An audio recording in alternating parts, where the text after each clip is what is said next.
السلام علیکم ورحمۃ اللہ وبرکاتہ۔ بسم اللہ، الحمدللہ والصلاة والسلام علی رسول اللہ وعلی آلہ وصحبہ ومن والہ۔ محترم ناظرین، حمد و صلات کے بعد آج جو باتیں میں آپ کے سامنے رکھنا چاہتا ہوں اللہ کی توفیق سے، وہ یہ ہے کہ کاہنوں، نجومیوں اور ہاتھ دیکھنے والوں کے پاس جانا کیسا ہے۔ میرے دوستو، سب سے پہلے ہمیں یہ معلوم ہونا چاہیے، ہمارا یہ ایمان اور یقین ہونا چاہیے کہ غیب کا علم صرف اور صرف اللہ کے پاس ہے۔ غیبی معاملات کا علم اللہ تبارک و تعالیٰ کے ساتھ خاص ہے، کسی اور کے لیے نہیں، چاہے وہ اللہ کے مقرب فرشتے ہی کیوں نہ ہوں، انبیاء اور رسول ہی کیوں نہ ہوں۔ لہذا اگر کوئی شخص غیب دانی کا دعویٰ کرتا ہے، غیب کے علم کا دعویٰ کرتا ہے، چاہے وہ کتنا بڑا فقیہ اور عالم کیوں نہ ہو، پیر اور بزرگ کیوں نہ ہو، ولی کیوں نہ ہو، وہ سب سے بڑا جھوٹا ہے، کیونکہ اللہ تبارک و تعالیٰ نے قرآن میں بار بار یہ فرمایا ہے کہ غیب کا علم یا غیب کی چابیاں یا مستقبل کی معلومات یہ صرف اور صرف اللہ تعالیٰ کے لیے خاص ہیں، کسی اور کو اس کا علم عطا نہیں کیا گیا۔ لیکن افسوس کے ساتھ کہنا پڑتا ہے کہ آج ہمارے سماج، ہمارے معاشرے میں مختلف قسم کے ایسے لوگ پائے جاتے ہیں جو غیب دانی کا دعویٰ کرتے ہیں اور طرح طرح کے کرشمے دکھاتے ہیں، ہاتھوں کی لکیریں دیکھ کر انہیں ان کے مستقبل کے بارے میں بتاتے ہیں، مستقبل سے آگاہ کرتے ہیں۔ میرے دوستو، یہ سب سے بڑے جھوٹے اور مکار قسم کے لوگ ہیں۔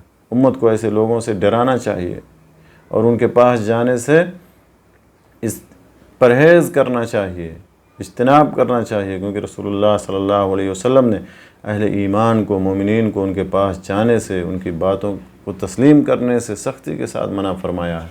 اللہ تبارک و تعالیٰ ارشاد فرماتا ہے، قُلْ لَا يَعْلَمُ مَنْ فِي السَّمَاوَاتِ وَالْأَرْضِ الْغَيْبَ إِلَّا اللَّهُ، کہ اے نبی پاک صلی اللہ علیہ وسلم آپ کہہ دیجئے کہ آسمان والوں میں سے اور زمین والوں میں سے کوئی غیب کا علم نہیں جانتا سوائے اللہ کے۔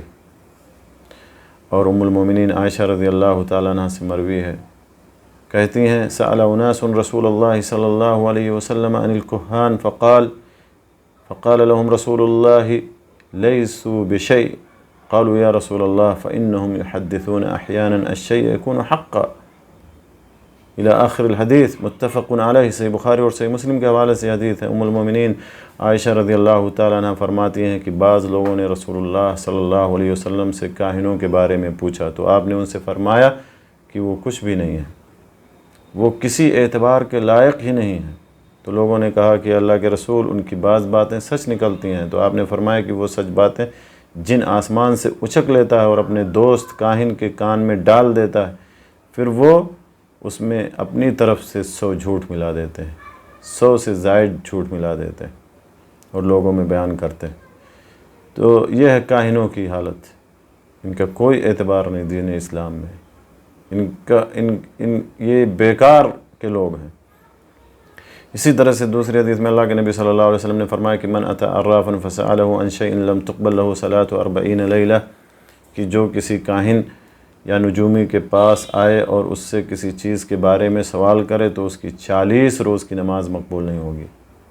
اور تیسری حدیث میں اللہ کے نبی صلی اللہ علیہ وسلم نے فرمایا کہ من اتی کاہنا فصدقه بما یقول فقد بری مما انزل علی محمد صلی اللہ علیہ وسلم، اخرجہ ابو داود۔ جو شخص کسی کاہن کے پاس جا کر اس کی باتوں کی تصدیق کرے تو اس نے اللہ کے رسول صلی اللہ علیہ وسلم، وہ نبی صلی اللہ علیہ وسلم پر نازل کی گئی کتاب سے بری ہو گیا۔ تو میرے دوستو، کاہن اور نجومی کے پاس جانا اور ان کی باتوں پر یقین کرنا، تصدیق کرنا، یہ کفر ہے۔ اسی لیے اہل علم نے ایسے لوگوں کی 3 قسمیں بیان کی ہیں۔ پہلی قسم ان لوگوں کی ہے جو کاہن اور نجومی کے پاس جائیں اور صرف ان سے سوال کریں اور ان کی باتوں کی تصدیق نہ کریں، کاہنوں کی بات کی تصدیق نہ کریں۔ تو ایسے لوگوں کے بارے میں اہل علم نے لکھا ہے کہ ایسے لوگوں کی 40 روز کی نماز قبول نہیں ہوتی ہے۔ اور دوسری قسم ان لوگوں کی ہے جو کاہنوں اور نجومیوں کے پاس جائیں اور ان کی باتوں کی تصدیق بھی کریں۔ تو العیاذ باللہ ایسا کرنا کفر ہے۔ اللہ تبارک و تعالیٰ کے ساتھ، اللہ کے رسول صلی اللہ علیہ وسلم کے ساتھ، اللہ کے رسول صلی اللہ علیہ وسلم پر نازل کی گئی شریعت کے ساتھ کفر ہے۔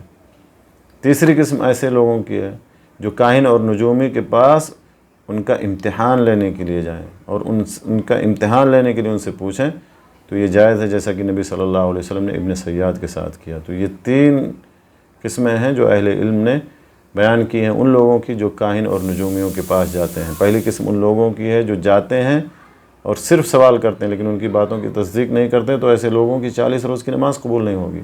دوسری قسم ان لوگوں کی ہے جو کاہنوں اور نجومیوں کے پاس جا کر ان کی باتوں کی تصدیق کرتے ہیں، تو ایسے لوگوں کے بارے میں یہ ہے کہ انہوں نے اللہ اور اس کے رسول صلی اللہ علیہ وسلم کے ساتھ کفر کیا۔ اور تیسری قسم ان لوگوں کی ہے جو امتحان کے لیے جاتے ہیں، ان کا امتحان لینے کے لیے ان سے سوال پوچھتے ہیں، تو یہ جائز ہے جیسا کہ نبی صلی اللہ علیہ وسلم نے ابن سیاد کے ساتھ کیا۔ اللہ تبارک و تعالیٰ سے دعا ہے کہ اللہ تعالیٰ ہمیں ہر طرح کے اوہام اور مصیبت سے محفوظ رکھے اور سنت نبوی پر عمل پیرا ہونے کی توفیق دے۔ آمین۔ وآخر دعوانا الحمدللہ رب العالمین وصلی اللہ علیہ نبینا محمد وعلی آلہ وصحبہ اجمعین۔